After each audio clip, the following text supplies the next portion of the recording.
तो मित्रों, यदि शुक्र के घर में बैठे हुए शनि देवता हो, यानी कि वृषभ या तुला राशि के ऊपर शनि देवता बैठे हो और ऐसे शनि देवता के ऊपर यदि सूर्य देवता की संपूर्ण दृष्टि पड़ रही हो, तो ऐसा जातक निश्चित रूप से बहुत बड़ा विद्वान होता है एवं सुंदर वक्ता भी ऐसा जातक अपने जीवन में होता है। परंतु ऐसा जातक अपने जीवन में पराये अन्न को खा करके जीने वाला, धनहीन और शांत स्वभाव का ऐसा जातक देखा गया है। ऐसे शनि देवता के ऊपर यदि चंद्रमा देवता की संपूर्ण दृष्टि पड़ रही हो, तो ऐसा जातक राजा की कृपा से बहुत बड़े अधिकार को प्राप्त कर लेता है, ऊंची पदवी को प्राप्त कर लेता है, बड़े अधिकार भी इसको प्राप्त हो जाते हैं। स्त्री का सुख, आभूषण का सुख और वस्त्र का सुख भी, अनेकों प्रकार का सुख इसको प्राप्त अपने जीवन में होता है और ये जातक बलवान भी होता है। ठीक है। और यदि मंगल देवता की संपूर्ण दृष्टि ऐसे शनि देव के ऊपर पड़ रही हो, तो निश्चित रूप से ये जातक युद्ध के लिए सदैव तत्पर ही रहने वाला देखा गया है और ये जातक निरंतर बहुत ही अधिक बोलने वाला, वाचाल किस्म का ऐसा जातक देखा गया है। परंतु ऐसा जातक राजा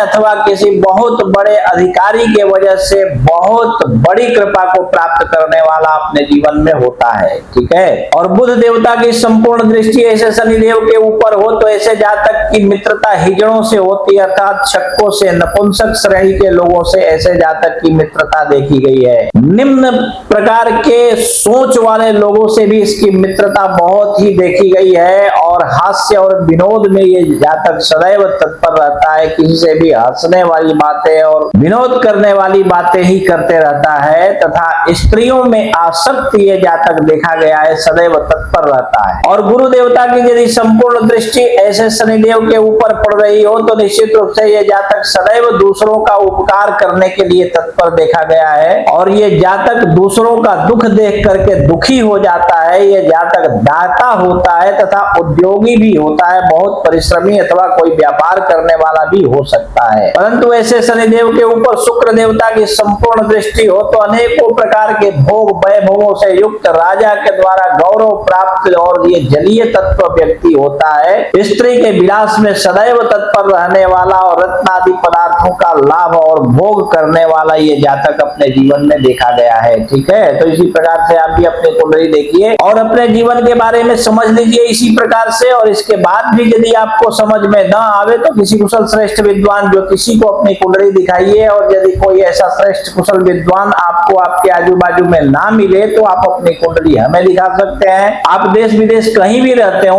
फोन कीजिए, फोन पर ही हम आपकी कुंडली देख करके आपको एक एक बात विस्तार पूर्वक समझाकर बतला देंगे। ठीक है।